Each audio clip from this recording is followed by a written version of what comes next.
Pues muchísimas gracias a todos, bienvenidos. Hoy es miércoles 12 de octubre, casi se nos fue el año. Ya estamos finalizando prácticamente el año 2022. Muy agradecida pues de poder contar con la presencia de ustedes cada miércoles para aprender, para seguir compartiendo, para seguir empoderándonos como familia. Y bueno, hoy tengo la dicha, el placer pues de ser su anfitriona y de ser hoy voy a hablar, hoy me toca a mí pues las pantallas. Muchísimas gracias por el tiempo. Y bueno, para los que no me conocen, muchísimo gusto, soy Miriam Meléndez, soy directora de la Fundación Ángeles Valientes y pues desde hace 5 años estamos dedicados a empoderar a familias, a darles información, herramientas, conocimiento para que desde casa puedan aportar al crecimiento neurológico de sus hijos.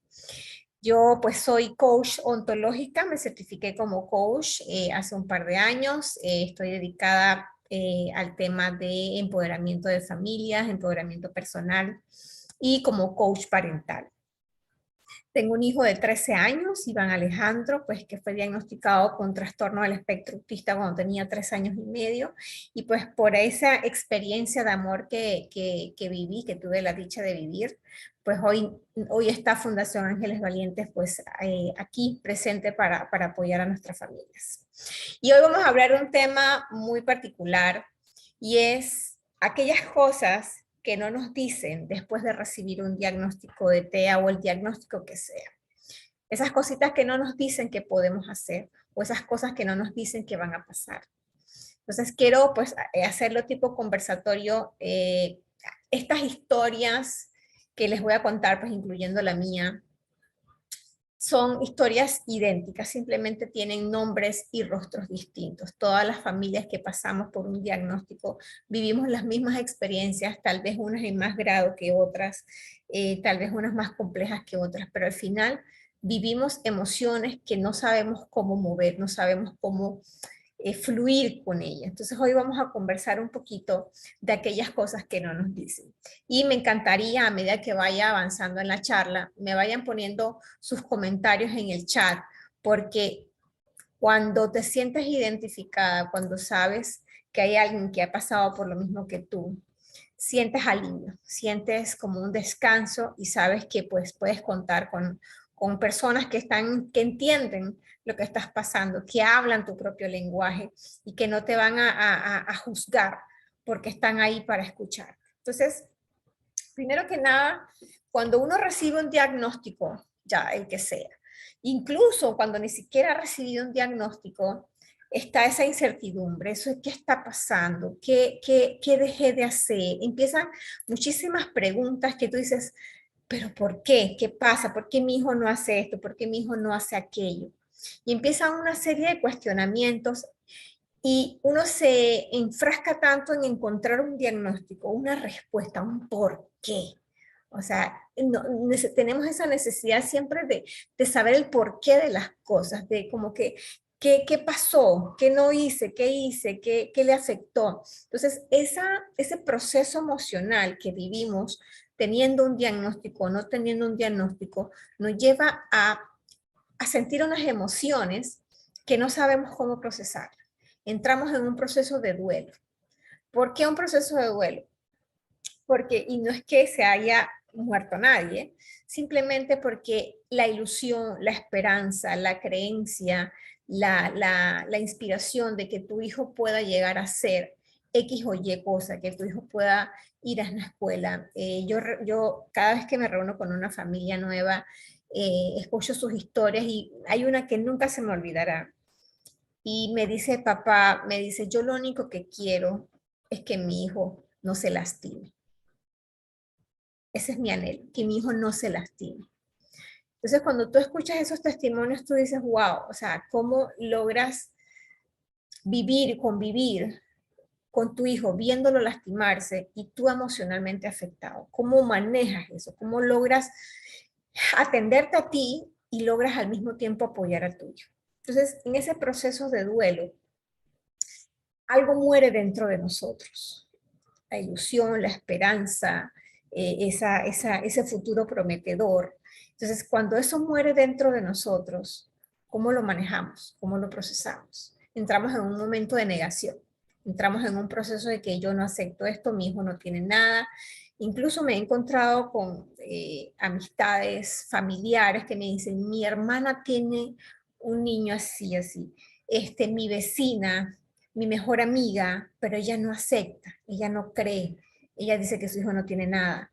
Entonces entramos en un proceso de negación que lo que hace es afectarnos, lo que hace es eh, lastimarnos, porque al no aceptarlo, sabemos que hay algo, pero no lo aceptamos, lo negamos. Entonces, el que no quiere ver la verdad, desafortunadamente, va a vivir llenándose de esas emociones que se van acumulando en el cuerpo, y eso es algo que vamos a hablar ahorita, cómo esas emociones tú las empiezas a acumular en tu cuerpo y salen por algún lado, salen por un dolor de estómago, por una migraña, tal vez algo más complejo, una úlcera, un cáncer.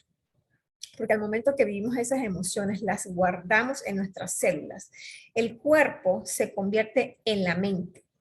Cosas que pasaron, esas emociones que pasaron por nuestro cuerpo y por nuestra mente terminan grabándose en las células. Entonces, en ese proceso de negación, nos afectamos a nosotros mismos y al mismo tiempo afectamos al niño. Porque al no prestarle atención, no podemos actuar de manera inmediata para buscarle ayuda. Entonces, cuando ya el proceso ha avanzado y el niño tiene cierta edad, entonces tú dices, ¿por qué no hice esto? ¿Por qué no presté atención? ¿Por qué no lo llevé a tiempo? Entonces, empieza toda esos latigazos que nos empezamos a dar como seres humanos. Estamos programados para darnos latigazos, desafortunadamente. Estamos programados para recriminarnos todos los días lo mal o lo malo o lo que no hicimos bien. Entonces, después que tú recibes un diagnóstico, una de las primeras cosas que yo te puedo decir desde mi experiencia es que necesitas atender tus emociones, necesitas prestarle atención a tus emociones, ya sea que hables con alguien que te escuche y te pueda dar un consejo, ya sea que tú busques autoayuda, hay muchísima información en internet, así, cómo proceso mis emociones, y eso algo importante, aprender a observar cómo te sientes. Cuando yo, por ejemplo, estoy estresada, estoy ansiosa, automáticamente se refleja en mi estómago. Entonces yo sé que estoy moviendo mucha energía y necesito como agarrar un aire porque ya el cuerpo me está avisando, ok, Miriam, estás en un proceso de estrés, no te has dado cuenta y el estómago automáticamente te lo refleja. Entonces, lo primero que yo les puedo decir a los papás que están comenzando este proceso o que ya llevan un tiempo en este proceso y no han podido salir de ese duelo, de esa negación, es que primero atiendan sus emociones, atiendan la forma en que se sienten, busquen ayuda, ya sea de un familiar, de una persona especializada. En Fundación Ángeles Valientes tenemos las puertas abiertas para las familias que necesiten consejo, que necesiten guía. Entonces, ese es el primer paso de aquellas cosas que no te dicen que van a pasar después de recibir un diagnóstico, de qué debes hacer. Y esto es como cuando uno va en un avión y hay una despresuración del avión y saltan las máscaras de respiración y te dicen, primero póngase la máscara usted y luego ayude al que esté al lado. Entonces, cuando tú recibes este diagnóstico, tú necesitas buscar una máscara de oxigenación. Tú necesitas buscar ese apoyo. Si no lo tienes en casa, entonces buscarlo con una persona que te pueda apoyar. Porque pasa mucho de que recibes el diagnóstico y los que están en casa no te prestan atención, no te apoyan, no te escuchan. Cuando yo recibí el diagnóstico de mi hijo, recuerdo que llamé al papá del niño y le digo, mira, el niño tiene esto, y mira todo lo que me acaban de decir, y yo bañada en lágrimas, y decía, ¿y ahora qué? Y él simplemente me contestó, tranquila, eso es pasajero, después lo vemos, me voy a jugar béisbol. O sea, quedé en shock. Luego hablando con mi mamá y mi hermana, perdón, o sea, como que no le dieron la importancia. Entonces pasa mucho que cuando recibes este diagnóstico, las personas que están a tu alrededor no te apoyan. Entonces ahí es de ti para ti. apoyarte a ti mismo, buscar la forma, o a ti mismo, buscar la forma de fortalecerte emocionalmente en ese momento. ¿Cómo? Primero que nada, llora. Llora todo lo que tienes que llorar. Saca afuera todas esas emociones. Cuando uno llora, cuando uno se desahoga, las cosas fluyen mejor. Las cosas empiezan empiezas a verlas desde otra perspectiva porque ya te desahogaste. Entonces, muchas veces, cuando llevamos ese proceso, nos quedamos muchas veces estancados en esa negación, nos quedamos estancados en ese duelo. Y no queremos sentir, muchas veces nos negamos, depende de la persona. Hay personas que simplemente se niegan a sentir, ignoran lo que están sintiendo, no le prestan atención, y al no prestarle atención, eso se acumula. ¿Y qué pasa si se acumula? Y es lo que veo siempre con las familias que atendemos, que esa acumulación se quedó en el cuerpo, se quedó en la mente, se quedó en el corazón. Y cuando empiezan a hacer el programa con nosotros, necesitan sacarlo, necesitan extraerlo, necesitan, como dice una buena cómica, dice, hay que sacarlo del sistema. Si tú no sacas del sistema, si tú no sacas a flote esas emociones y te das la oportunidad de sentir esa emoción, aunque duela. Cuando recibiste ese diagnóstico, hoy o ayer creo una mamá me decía que cuando fue al neuropediatra, el neuropediatra le dijo que es que el niño era un consentido, que era un ñañeco. Y mamá sabe cuando el niño tiene un tema, la mamá sabe, es una intuición. Tú ni siquiera automáticamente tú empiezas a notarlo porque es el sexto sentido que tenemos todas las madres. Y cuando un especialista te dice a ti, es que tu hijo es un ñañeco, tu hijo es un consentido, es lo que necesitas mano dura. O te dicen simplemente qué pena, esa va a ser la condición de tu vida, de la vida de tu hijo de por vida. A mí nunca se me olvidarán las palabras de esta neuropediatra. Y yo sé que algún día la vida me la pondrá enfrente y le voy a decir, mire, usted estaba equivocada. Ella me dijo claramente a mí, qué pena, tu hijo tiene una condición, él nunca va a entender instrucciones, él no va a tener una vida social, él no va a entender bromas, sarcasmos, le va a ser muy difícil tener una vida social. Qué pena, pues tienen que aceptarlo. Y pues aquí está la orden, porque eso es lo que te da, una orden para que vayas a hacer terapia ocupacional, fonoaudiología, terapia de lenguaje. Aquí sales ahí, le das la hojita al asistente para que te saque la cita. Eso es todo lo que tú recibes de consejo. No sé, por lo menos en mi caso en particular, y del 95% de las familias que llegan a Fundación, llegan con la misma historia. Entonces, mi primer paso, mi primera recomendación, papá, que estás pasando por este proceso o llevas ya un tiempo en este proceso, es atiéndete tú. Empieza a aceptar lo que está pasando, a fluir con lo que está pasando. Una mamá que está con nosotros en el programa me decía, es que yo me resisto a esto. Y sí, si te resistes, persiste. Cuando tú resistes algo y tú dices, no acepto, no acepto, no acepto, pues eso va a persistir en ti y no vas a poder fluir. Yarima dice, a mí me dijo el fonoaudiólogo que mi hijo que estaba ñañeco y malcriado que lo necesitaba era correa. Imagínate. O sea, nuestros niños son ángeles valientes, o sea, ellos vienen a este mundo con una misión maravillosa y es sacar lo mejor de ustedes, sacar lo mejor de cada uno de nosotros. Entonces, ¿cómo te sobrepones a esto, no? ¿Cómo tú te blindas? Una mamá me preguntaba hace unos días, es que a veces me siento mal cuando alguien me pregunta por qué mi hijo no habla. O sea, me siento incómoda, no sé cómo reaccionar. Y muchas veces, y le digo aquí a toda la audiencia, uno tiene que aprender a ponerse un blindaje mental. Ese blindaje es como una armadura que cuando sale la flecha simplemente rebota, porque valoras el esfuerzo que tu hijo hace día a día para poder comunicarse. Valoras el esfuerzo que tu hijo hace día a día para tratar de convivir, de integrarse. No es complicado para nosotros, es vivir en un mundo donde es más difícil las cosas, donde tú no sabes qué tan cerca o qué tan lejos están los objetos. Yo recuerdo que mi hijo, antes de yo saber el diagnóstico, yo me ponía bravísima porque le poníamos la comida y el vasito de agua y todo lo tumbaba, todo lo regaba. Y yo agarraba unas rabias y yo decía, ay, Señor, dame paciencia, dame paciencia. ¿Pero por qué? Porque mi hijo tenía una desorganización neurológica, mi hijo no veía bien. Hay una cosa que se llama convergencia visual.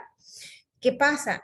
Cuando los niños no ven correctamente, no tienen convergencia, ellos ven dos objetos, o sea, ellos ven dos vasos, dos platos, y al tratar de agarrarlo, simplemente lo tumban porque no tienen la convergencia visual. Entonces, desafortunadamente, muchos de los especialistas que están allá afuera no tienen conocimientos de neurociencia y neuroeducación, que es lo que nosotros enseñamos a los padres, y que sepan que esas cosas afectan al niño y que no significa que el niño necesite correr. Entonces, te entiendo, Yarima, pues porque aquí llegan a muchas familias con con las mismas anécdotas. Acá dice Vero, gracias a Dios nosotros hemos encontrado los lugares adecuados para Memo, recibe una buena atención de parte de personas maravillosas. Qué bueno, porque definitivamente que sí, hay especialistas que te van a ayudar, que te van a guiar, que te van a llevar de la mano. Qué bueno, maravilloso, porque no todos nos encontramos con esos especialistas maravillosos. O sea, acá nosotros con el programa en la fundación lo que procuramos es darles a ustedes herramientas. Porque sí, allá afuera hay especialistas maravillosos, pero ¿qué pasa cuando tu niño tiene una crisis a las 11 de la noche? Ahí no hay un especialista. Cuando tú personalmente tienes una crisis emocional, que necesitas desahogarte con alguien, que necesitas hablar, que necesitas una guía, ¿quién te va a guiar? Entonces, primer paso después de que recibas un diagnóstico es atender tus emociones, atenderte personalmente y aprender a buscar esa ayuda para poder fluir con tus emociones, para estabilizar tus emociones y poder fortalecerte mentalmente. Segundo paso que yo les puedo comentar después de recibir un diagnóstico TEA y que no te dicen es saber qué vas a hacer en casa. Ser papá no trae un librito. No nos enseñan a ser papá. Ojalá, ojalá todos los niños vinieran con un librito, pero no es así. Y ser papá o mamá de un niño con alguna condición neurológica es tremendamente retador. Entonces, ¿qué cosas yo debo tener en consideración en la casa una vez que yo tengo la información? Primero que nada, necesito empezar a hacer cambios en casa. Si ya tengo una vida estructurada de una forma, pero necesito hacer cambios, necesitamos que la familia completa esté en esa frecuencia de sintonía de hacer esos cambios. Nosotros en la Fundación les ayudamos a ustedes en 6 pilares que es necesario para el desarrollo de cualquier ser humano. Y estas son las cosas que ojalá nos hubiesen dicho a nosotros, por lo menos a mí en particular y a muchas de las familias, que nos hubiesen dicho desde el día 1, necesitas cambiar la alimentación, necesitas aprender a comer sano. Nosotros estamos invadidos de marcas, de muchas cosas que no son nutritivas, que son fáciles, que son rápidas, que son ricas, definitivamente que sí, pero que no son las más saludables. Tal vez el pan, por ejemplo, a un niño que no tiene problemas, no le hace daño, no en el momento, pero sí a largo plazo. Pero para nuestros hijos que tienen un tema neurológico, el pan, por ejemplo, es el enemigo, es un enemigo por muchísimas cosas, por el gluten, que tiene, sus intestinos no lo van a poder procesar. Y si los intestinos no están bien, el cerebro no está bien. Los intestinos es el segundo cerebro y está conectado directamente con el cerebro principal.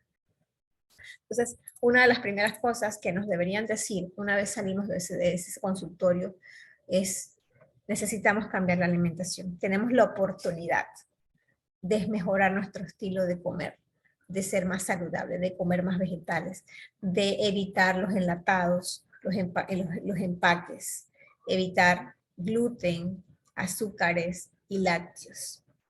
Cuando a mí me dijeron que yo tenía que eliminar los lácteos, a mi hijo le encantaban los quesos, queso amarillo, queso blanco, el yogur. Yo decía, wow, ¿ahora qué hago? Entonces, ese cambio de creencias de que no podemos vivir sin esas cosas fue fuerte al principio, pero llegó el momento que entendí, porque empecé a ver los cambios en mi hijo con la alimentación. Me di cuenta que definitivamente se puede vivir sin lácteos, sin gluten y sin azúcares. Entonces, ese es el segundo paso que deberíamos saber todos, la alimentación, cambiar la alimentación. Siguiente ese paso es, ok, yo necesito que el niño aprenda a dormir mejor. Iván tenía un sueño supremamente irregular. Iván se dormía a las 11 de la noche, se despertaba a las 3 de la mañana, 4 de la mañana, y Iván tenía un tema muy particular que a madrugada se le acalambraban las piernas. Entonces, todas las madrugadas, no había una madrugada que mi hijo no se le acalambraran las piernas. Yo llegué incluso a pensar cosas catastróficas de que podía estar pasando y me decían, no, eso es el dolor de crecimiento, ese es el dolor de que los huesos están creciendo. Y mi hijo tenía varios años con ese dolor. Yo creo que fueron más de 3 años con ese dolor. Y no encontrábamos qué era. Ya lo llevé a, no me acuerdo cómo se llama el especialista que tiene que ver con la sangre, o sea, lo llevé a ortopeda, o sea, lo llevé a un montón de lugares y nadie daba con el dolor. Y eran todas las noches que yo tenía que agarrar estas ofal y cosas calientes para darle masaje en las piernas. Mi hijo lloraba desesperado todas las noches. Entonces, y eso tenía que ver también con la alimentación. Y entonces él durante la noche no dormía, no descansaba, su cuerpo no se desintoxicaba. Hay una cosa que se llama el reloj circadiano, que durante la noche el niño o la persona, el ser humano, a distintas horas de la noche, médico vascular, correcto, distintas horas de la noche, el cuerpo empieza a desintoxicar distintos órganos del cuerpo. Entonces, si el niño no tiene un sueño reparador, no duerme toda la noche, esa desintoxicación no pasa. Y todas las toxinas que tenemos en el cuerpo se quedan acumuladas. Entonces, qué bonito hubiese sido que nos hubiesen dicho, mira, el niño necesita dormir y para que pueda dormir puedes hacer esto, esto, esto. Entonces, importante que tengan en consideración que si su niño no está durmiendo correctamente, el niño no está desintoxicando su cuerpo. Y eso le va a afectar automáticamente su desarrollo neurológico. Otro punto importante que debemos saber una vez recibido este diagnóstico es saber que el niño necesita desintoxicar su cuerpo, ya sea de metales pesados o nivelar sus niveles de vitaminas y minerales en el cuerpo.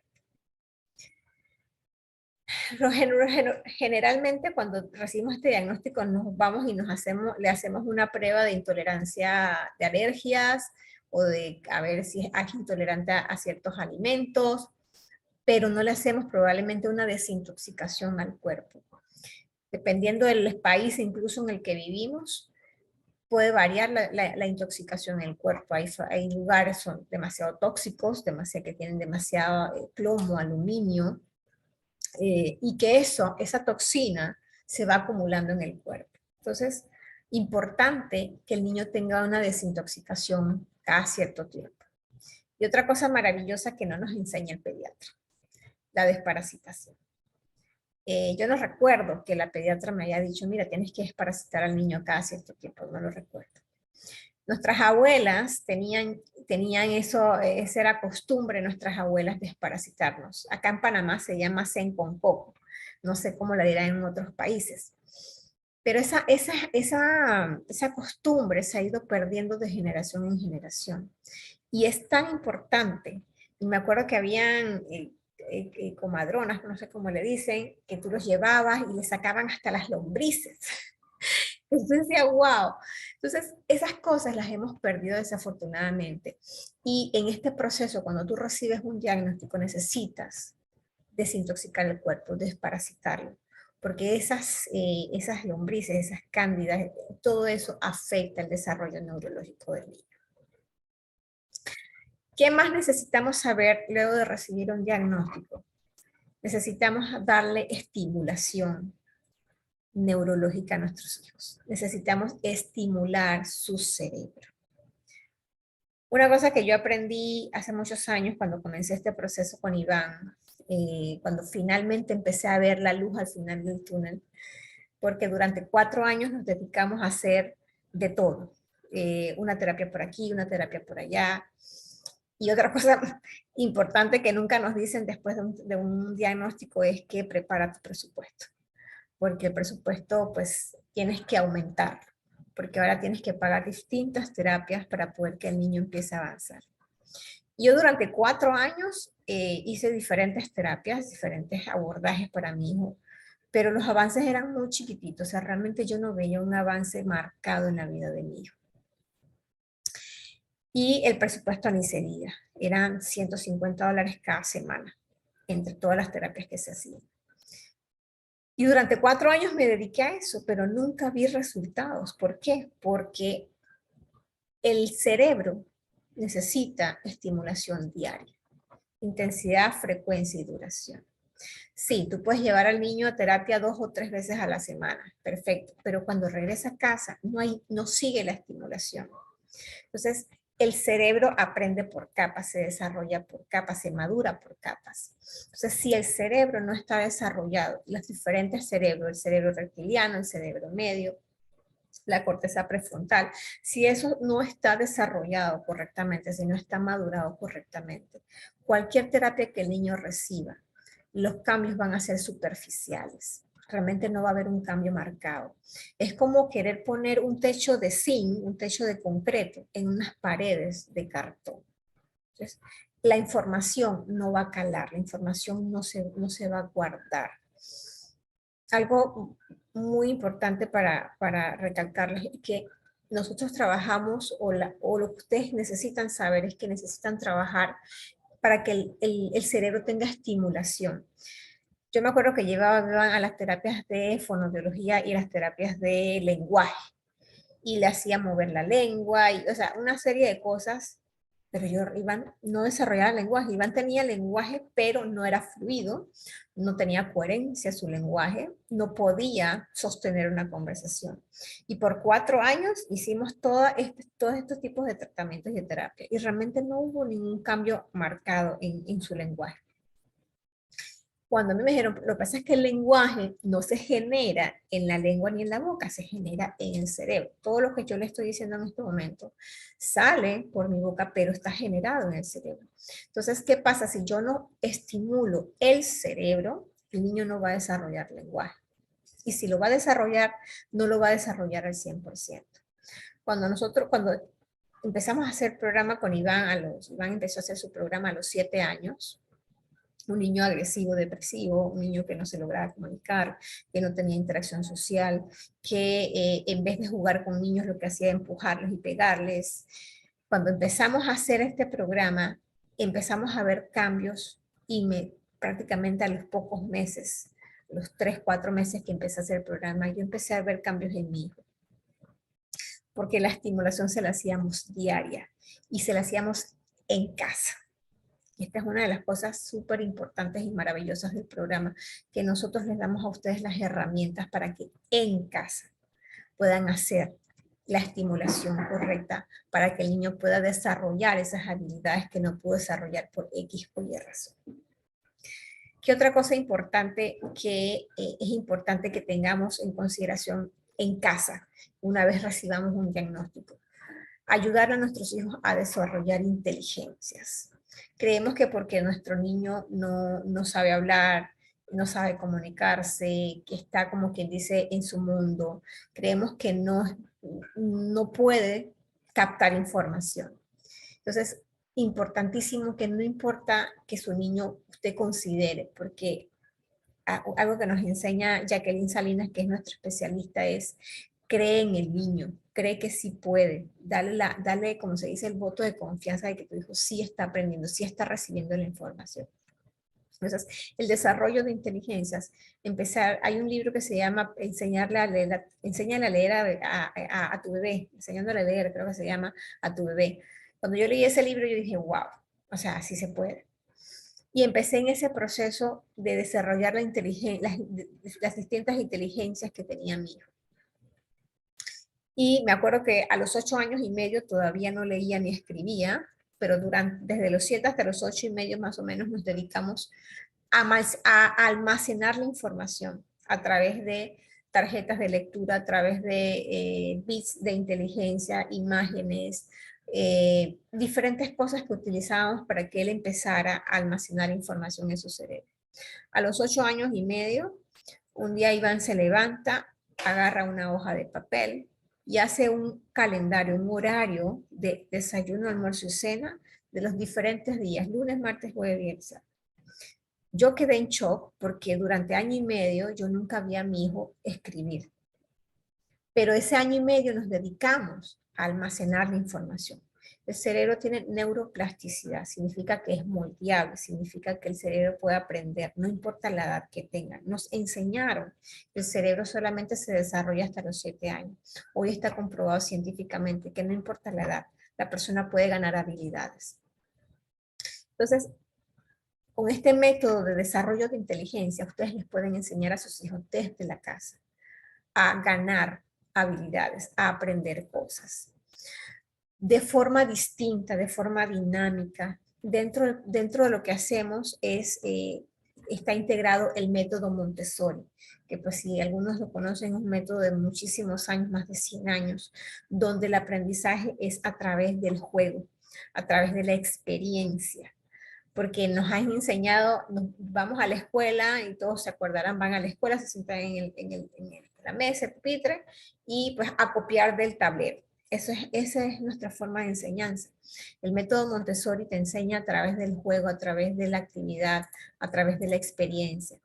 Y dentro de los pilares que le enseñamos a nuestros padres es esta metodología para que el niño pueda desarrollar esas inteligencias. Otra de las cosas importantes que también es necesario aprender después de recibir este diagnóstico es ayudarle a nuestros hijos a desarrollar control, autocontrol. Hay una mamá del grupo que nos contaba que una de las cosas que ahora sí puede hacer, es por ejemplo, que no podía hacer antes y que ahora sí puede hacer, es ir a una juguetería. ¿Por qué? Porque cuando un niño va a un lugar o quiere algo, le dan las rabietas y no sé cómo los tantrum, no sé cómo le dicen, los berrinches.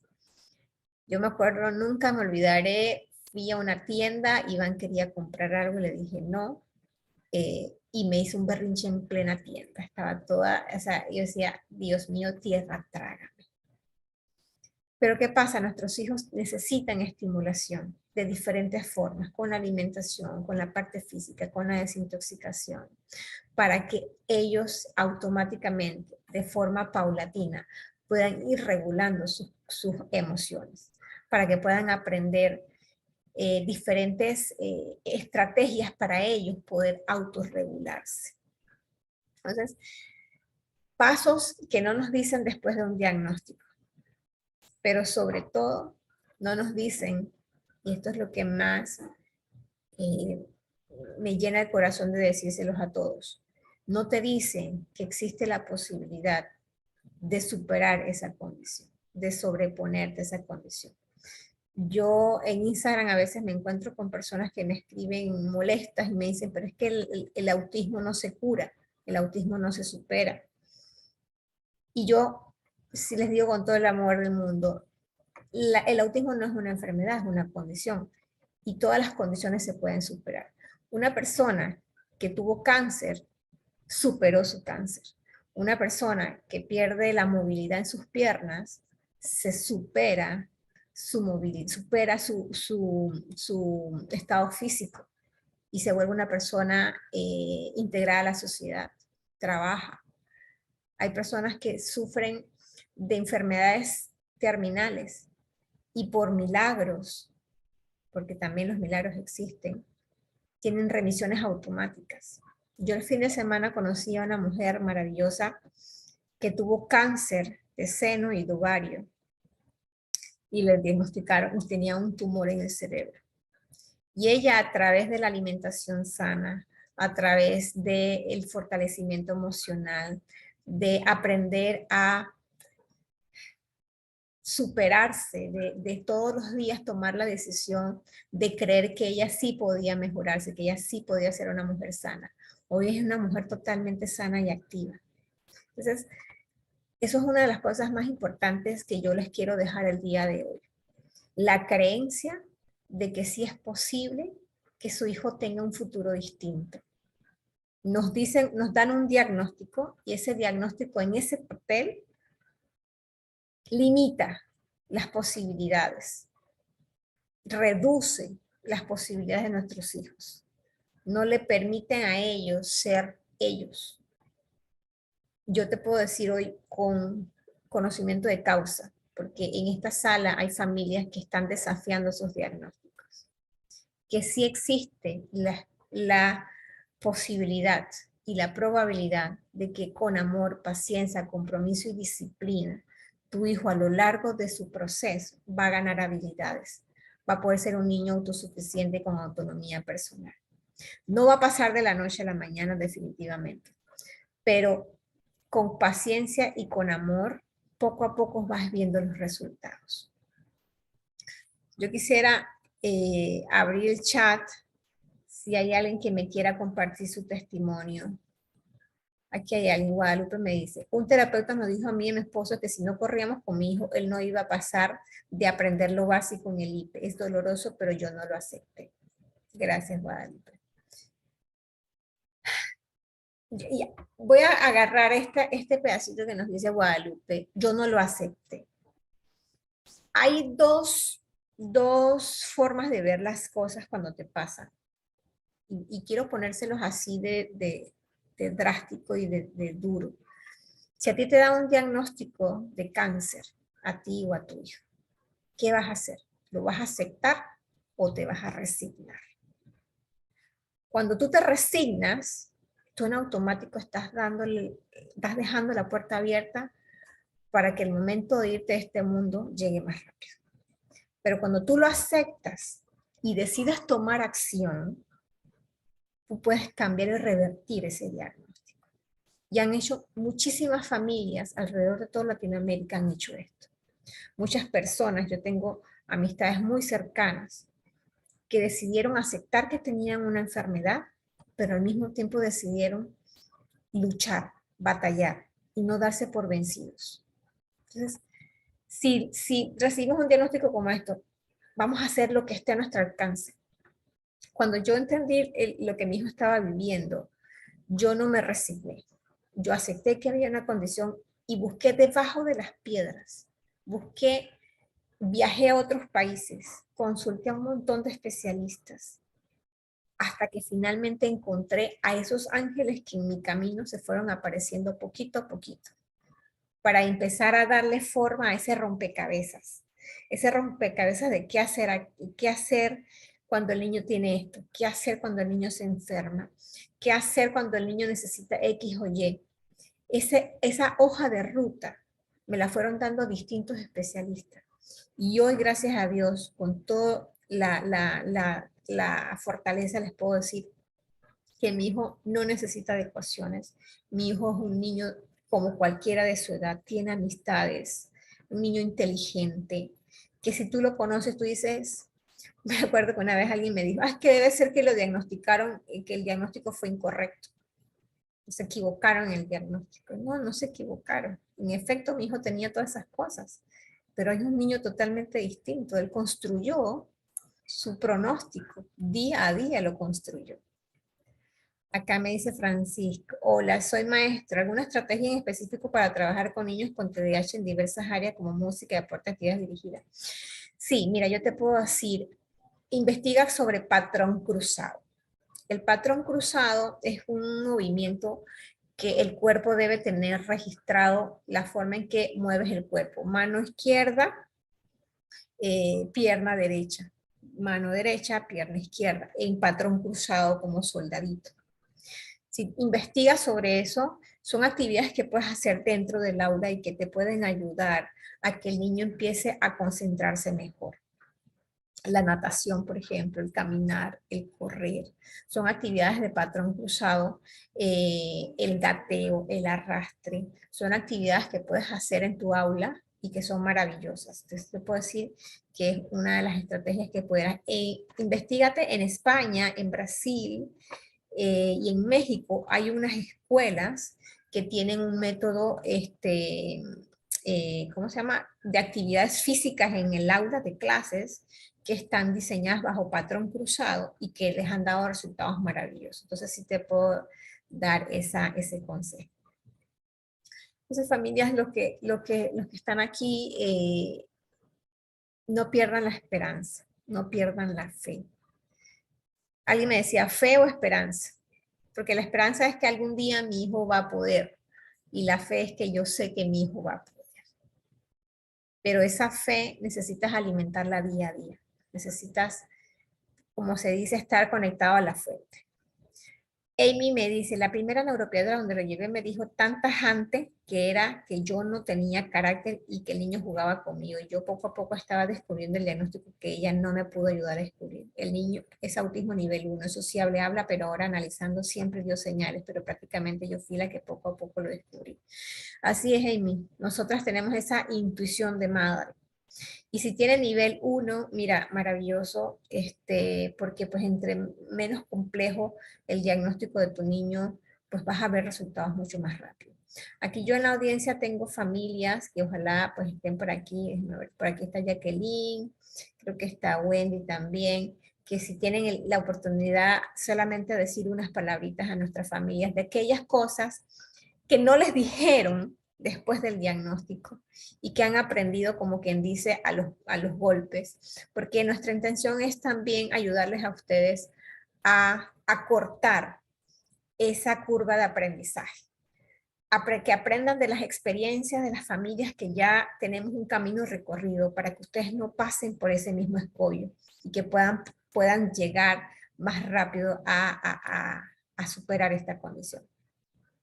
Aime me dice, buenas noches, mi niño tiene 10 años, fue diagnosticado al año y medio con autismo y desde aquel día no hemos descansado. He andado miles de terapia en donde me decían que me puedan ayudar. Y hoy en día curso el 4º grado en la escuela de inclusión. Les puedo decir, no pierdan nunca la esperanza, todo se puede, debemos aceptar, mirar al frente. Correcto, así mismo. Con el favor de Dios, con la fe de Dios. Hace unos días estaba yo escuchando un video que decía, no le ores a Dios, ora como Dios. Eso es algo que aprendí también en mi proceso de crecimiento como mamá, como ser humano, que nosotros tenemos la oportunidad de terminar la obra de Dios en la tierra. Nuestros hijos vinieron con un fin, con una misión, con un propósito. Y nosotros fuimos escogidos como padres para terminar esa obra, para que tú sepas que en ti vive Dios, que en ti vive el ser omnipotente, ese ser celestial, divino. Y tú tienes el poder, tú fuiste hecho a imagen y semejanza para que puedas apoyar en el crecimiento neurológico de tu hijo. No sé qué más. Niños especiales para padres especiales. Todos los padres somos especiales, no importa si es un niño típico o neurotípico. Todos somos especiales. Somos diferentes, estamos en diferentes procesos, por decirlo de alguna forma. Por ejemplo, ahorita aquí me decía que es nivel 1. Tenemos niños con autismo severo, tenemos niños con trastorno de psicomotor, tenemos niños con déficit atencional, con problemas de lectoescritura. Pero todas esas cosas existe la posibilidad de superarlas. Existe la forma, y en casa, que es una de las cosas. Sí, allá afuera hay bastantes especialistas y unos más maravillosos que otros, pero en casa, esa guía, ese acompañamiento es lo que nosotros en Fundación Ángeles Valientes les queremos dar. A mí me encantaría, si existe la posibilidad de que alguna de nuestras mamás, creo que está por ahí Wendy, está Jacqueline, que nos dé un pedacito de su historia, un pedacito de lo que ustedes han vivido después de que recibieron ese diagnóstico, qué no les funcionó y qué están haciendo hoy para cambiar ese diagnóstico. No sé si alguna me quiere apoyar para, pues, que escuchen las voces de familias valientes. En nuestra página web van a encontrar muchos más testimonios. En nuestra página de YouTube también hay muchos más testimonios de familias que hoy están cambiando la historia, hoy están desafiando esos diagnósticos. A ver, no sé si por ahí está Wendy o Jacqueline. que me apoyen. Hola. Hola Wendy, bienvenida. Gracias. Perdón que te llame así, pero me encantaría que nos compartieras un pedacito de lo que estás viviendo hoy con Gael. Gael, ellos están en Guatemala. Gael llegó a nosotros cuando tenía 4 años, ¿no? Sí, casi. Ok, cuéntanos un poquito cómo te ha ido con el proceso, qué pasó después del diagnóstico, cómo llegaste a nosotros y cómo estás hoy. Gracias. Yo tuve la suerte o la bendición de encontrarte rápido a ti, porque a los pocos meses de recibir el diagnóstico, yo vi una entrevista tuya, estaba Iván, y él pues se desenvolvía muy bien en la entrevista y eso me dio mucha esperanza de verlos a ustedes dos juntos platicando de su experiencia. Y pues a los pocos meses empecé el proceso para entrar al programa y uno de los grandes cambios que para mí fue muy notorio en Gael fue de que pude ir al supermercado por primera vez sin que él estuviera pataleando o queriendo salir corriendo.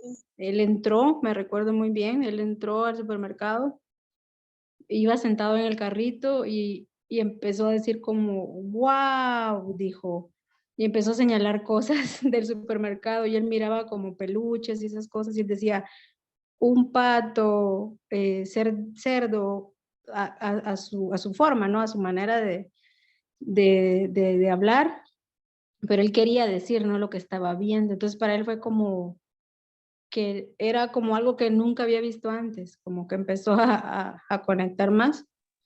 Y el segundo cambio fue que empezó a dormir mejor, porque él se despertaba como unas 4 veces en la noche y costaba que se volviera a dormir de nuevo. Entonces cuando empezamos a hacer los cambios, ay, ya empezó a dormir toda la noche, yo también.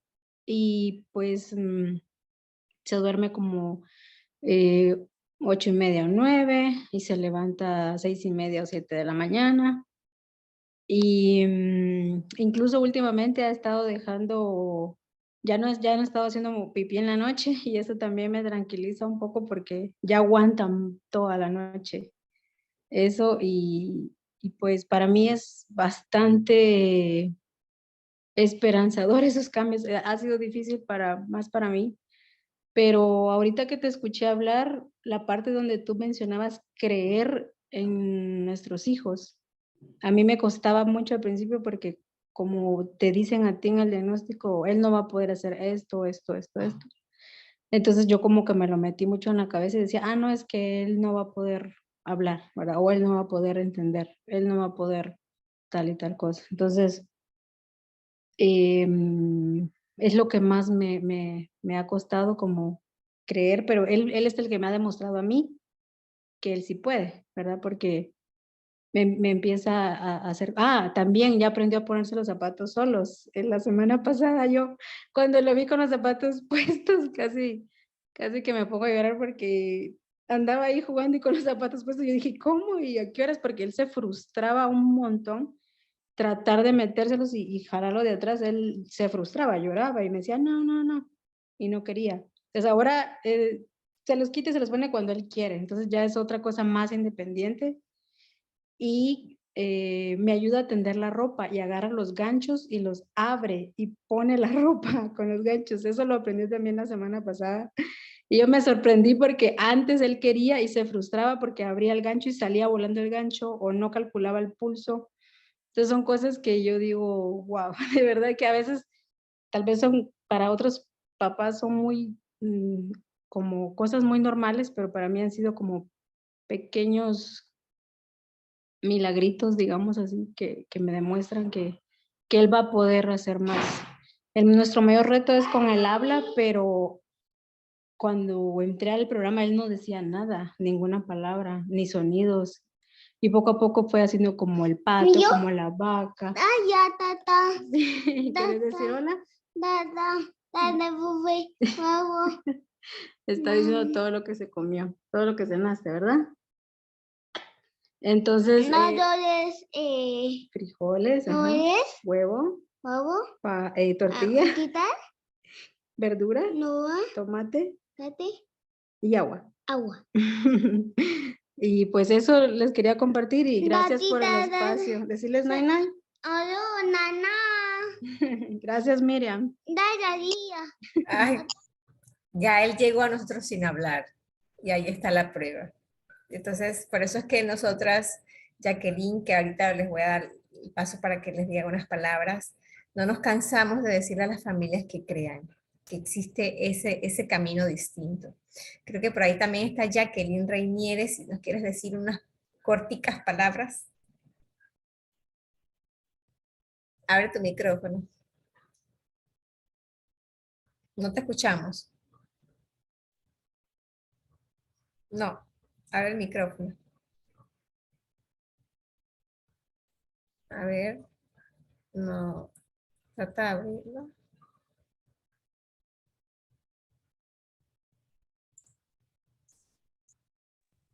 Ahora. Mira, a ver ahora. Ya, Sí, ahí te ahora escuchamos. Sí, adelante. sí, te estaba escuchando decir todos los tropiezos, ¿no? Con lo que pasan los padres cuando acaban de recibir el diagnóstico de los niños. Y la mayoría de los casos parece que enseguida reciben un diagnóstico de autismo positivo, ¿no? Sí, el niño tiene autismo y ahí empiezan entonces a buscar las soluciones. En el caso de nosotros nos pasó exactamente al revés. Yo llegué a la evaluación, Alejandro tenía 1 año y 10 meses cuando fuimos a la evaluación por autismo y una evaluación que duró 4 horas. Y al terminar, la psicóloga con un PhD, con un doctorado en psicología, me dijo que no, que ella no, o sea, ellos tenían 15 días para elaborar el informe con el diagnóstico y todo, pero yo me paré, yo sí iba convencida de que mi hijo tenía autismo, porque yo llevaba ya 4 meses día y noche leyendo en internet, y leyendo y mirando a mi hijo y viendo a mi hijo en lo que yo había leído la noche anterior. Y yo le dije, yo no puedo esperar a que pasen 15 días, yo necesito al menos que usted me diga si mi hijo tiene diagnóstico de autismo. Y la psicóloga me dijo que no, que ella no tenía ningún elemento para diagnosticar a mi hijo con autismo. Mi segunda pregunta fue, usted le va a mandar la terapia intensiva de 40 horas semanales, porque es lo que indican aquí, ¿no? La terapia ABA, la de conducta. Y me dijo, no se la puedo mandar porque eso solamente se le manda a los niños con diagnóstico de autismo o cualquier diagnóstico de alguna enfermedad neurológica, de alguna... de allí mi esposo y yo salimos fajados, como quien dice, no me abras aquí, porque mi esposo estaba muy contento con ese diagnóstico que habíamos recibido, y yo me fui muy triste y muy preocupada porque yo iba convencida que mi hijo tenía autismo. Pasaron creo que 2 meses y un día recibimos una llamada que la jefa de esta psicóloga que había hecho la evaluación a mi hijo quería hacerle una segunda evaluación. Por más que traté de averiguar cuál era la razón, nunca me dijeron la verdadera razón. La psicóloga se había equivocado, ¿no? No, ella estuvo revisando y quiere volver a ver al niño. En una evaluación que no duró más de 45 minutos, esta persona nos dio el diagnóstico. Y entonces nada, ahí empezó todo el largo camino. Mi niño fue diagnosticado relativamente temprano, tenía apenas 2 añitos. Aquí donde nosotros vivimos existe la modalidad de terapia en casa, y la terapia no la podía recibir todavía en la clínica hasta que no tuviera 3 años. Mi casa se llenó de muchachitas jóvenes que no son terapistas, que cuando leí, porque como tú y como todas mamás, lo más que yo hacía en ese momento era leer, solo le pedían tener 4 horas de training en la clínica y ya las mandaban para las casas. Aquí entraba una muchachita y daba 2 horas de terapia y salía y entraba otra y así nos pasábamos el día. Los avances fueron muy pocos, el esfuerzo era muy grande porque era un niño muy pequeño que se iba corriendo y corría por toda la casa y nosotros cayéndoles atrás. Vaya, fueron momentos bien difíciles, No tuve la suerte que tuvo Wendy de encontrarte tan pronto. En mi camino un día llegué a una de las charlas de ustedes y me costó un poquito de tiempo, ¿no? Cambiar el switch, lo que nosotros estábamos haciendo, cambiarlo por el programa Génesis. Y entonces dije, no, yo los voy a escuchar. Y entonces cada miércoles y cada jueves me dediqué, no sé si 2 meses o 3, a escucharlos a ustedes. Hasta que un día dijimos, no, esto vamos a hacerlo, mi esposo y yo vamos a hacerlo. Y nada, hoy llevamos 1 año y 5 meses de programa. Los cambios son notables y grandísimos en todos los sentidos. Mi niño tiene hoy 5 años y 7 meses, algo así. Y yo creo que el cambio más grande que nosotros hemos visto es el hecho de que él responde preguntas, el hecho de que él es capaz de saber qué cosa quiere y qué cosa no quiere en cada momento. Es capaz de seleccionar entre opciones, no solo de juguetes, que son cosas que les interesan mucho a los niños, opciones de comida, opciones de qué quieres, ir a la piscina o quieres ir al playground, al parquecito a jugar. De las cosas de su nivel, todo yo se lo doy como opciones. ¿Quieres hacer esto? Le doy siempre 2 opciones, esto o esto, y él es capaz de decidirlo. Para mí eso es algo bien importante, porque en ese proceso de decisión ocurren muchas cosas, ¿no? Y estamos viendo muchos procesos, sobre todo el proceso de entendimiento, no solo el de expresar, porque mi niño todavía no es capaz de decir, quiero ir al playground o prefiero ir al playground que no a la piscina. No está en ese nivel todavía, pero estará. Pero sí te dice piscina o te dice playground y además te lo dice con la seguridad de que eso es lo que quiere hacer en cada momento. Y el otro cambio importante que nosotros aquí todos en la casa vemos en él, es que él como que está en la realidad, como que está entre nosotros, como que presta atención, nos mira a los ojos para pedirnos cualquier cosa. eh, y mi niño estaba un poco perdido, bastante perdido, al extremo de que nosotros lo llamábamos por su nombre y él no respondía. Y entonces aquí me lo mandaron a pruebas de audición y a muchísimas cosas que todas dieron negativo. eh, y al final no, era otra cosa, ¿no? La condición esa de autismo que los hace estar tan alejados de la realidad. Y eso de ver al niño alejado de la realidad da un dolor así en el corazón tan grande. Y ese dolor ya se me quitó. Entonces, ¿y qué cosa estamos haciendo ahora para que él siga superando toda esta condición y para que siga mejorando? Lo que hacemos es el programa Génesis. Ese programa duro, complicado, difícil, de 5 días de la semana. Ese es el que hacemos y la verdad que es en el que estamos creyendo y nada. Y si hay una mamá nueva que no haga programa todavía, desde lo más profundo de mi corazón, se los aconsejo que creo que este es el camino. Es lo que les puedo Gracias. decir hoy. Gracias, Jackie, por compartir. Yo quiero retomar lo que acaba de decir Jacqueline, que dice que es un programa duro, difícil, complicado. Y puede que Lo es. sí, puede que sí, puede que en algún momento tú sientas eso, pero es, por ejemplo, y pongo un ejemplo básico y sencillo, de pronto yo quiero ser doctora, pero Claro. decido estudiar administración de empresas, o sea, me quito la idea de la doctora. Y empiezo a estudiar administración de empresas y cuando llega el primer obstáculo, dejo la carrera, porque no es lo que me apasiona, porque no es lo que quiero ser.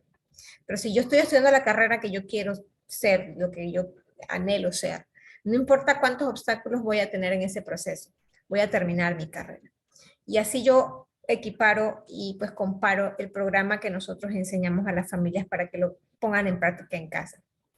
Qué tan ilusionado, qué tan enamorado estás de la carrera que estás llevando en este momento. Y esa carrera significa llevar a tu hijo al siguiente nivel, significa llevar a tu hijo a hablar, significa llevar a tu hijo a entender, a conectarse, a tener amigos. No va a pasar de la noche a la mañana, es un proceso de día a día. A mí me tomó 4 años Micaela, por ejemplo, que es una de nuestras niñas ya graduadas del programa, le tomó 3 años.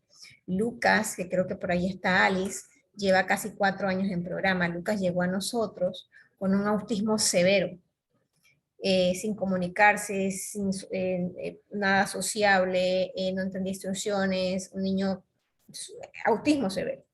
Y hoy Lucas va al centro comercial con su mamá como cualquier niño de la edad, no, ni siquiera se agarra de la mano de mamá, toca batería, juega béisbol, habla, se comunica, aprende, pero ha sido una dedicación, una entrega y un compromiso diario de la familia. Entonces, al final de todo esto, yo les digo, familias, aquellas cosas que no nos dicen, y lo quiero enmarcar, es que existe la posibilidad de que tu hijo tenga un futuro distinto, que existe la forma de darle una nueva perspectiva a este diagnóstico y que tú puedes construir ese pronóstico, el que tú decidas para tu hijo. Porque va a haber un duelo, va a haber una negación, van a haber emociones que no vas a poder aprender a procesar. Pero si empiezas a mirarlos desde la otra perspectiva, desde las nuevas creencias, desde cambiando las creencias, todo es posible porque para el que cree, todo le es posible. Yo quiero abrir un espacito para presentarles a Jacqueline Salinas. Jacqueline es la especialista en neurociencia y neuroeducación que pues nos apoya en este proceso. Nosotros como puente a través de Grow Center y de todos los especialistas que trabajan con nosotros, como el doctor César Rangifo, toxicólogo, la doctora Melissa Chial, de Medicina Integral, Lina Chechina, que es nuestra chef, en fin, especialistas maravillosos, ángeles valientes que se han ido sumando a este grupo de personas maravillosas que guían a nuestras familias, y les quiero presentar a Jacqueline Salinas, para las que no les conocen, guía Montessori, psicóloga, coach familiar, especialista en neurociencia y neuroeducación, que pues Jacqueline, para que les digas unas cortas palabras a la audiencia de aquellas cosas que es importante que sepan después de recibir un diagnóstico. Gracias, Miriam. Buenas noches. Bienvenidos a todos. Es cierto, somos un grupo multidisciplinario, todos con el enfoque del método Genesen, un método que ha sido diseñado por una servidora para poder hacer que el padre de familia tome la batuta de un proceso que a veces resulta más complejo de lo que pudiera describir incluso Miriam, que realmente es especialista en el método, ya que lo llevó por 4 años en casa.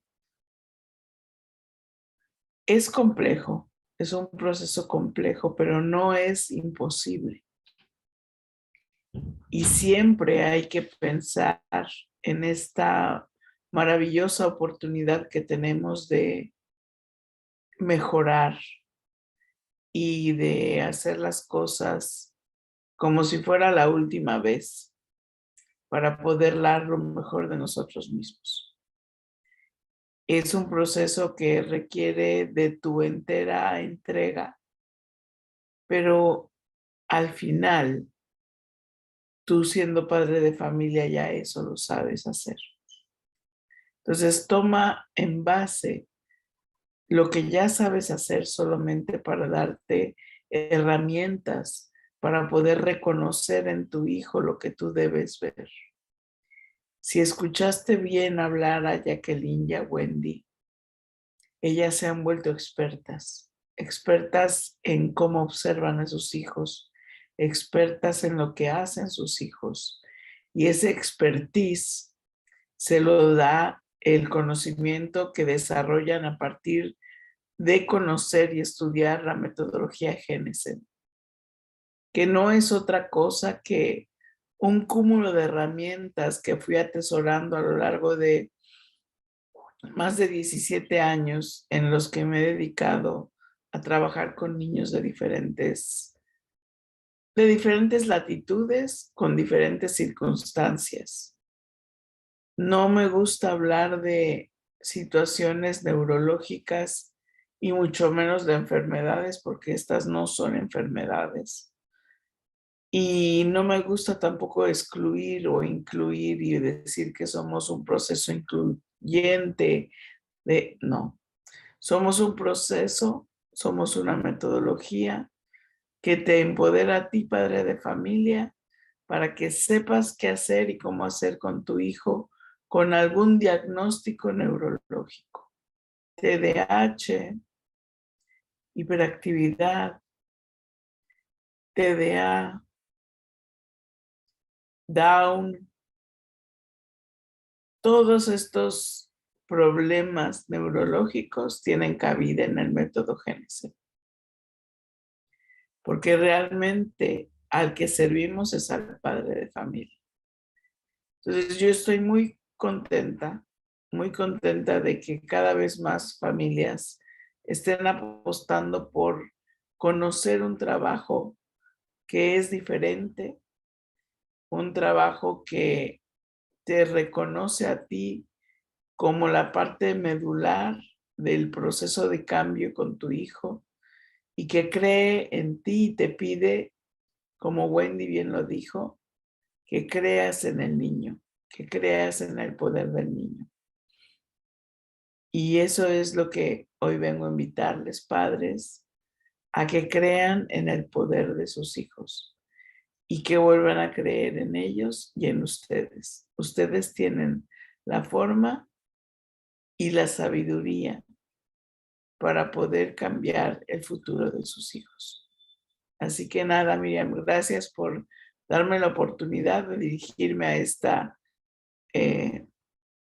amable concurrencia que miércoles en la noche a esta hora está yo oyendo 8:19 de la noche y seguir oyendo todo lo que tienen que decir ustedes como padres especialistas.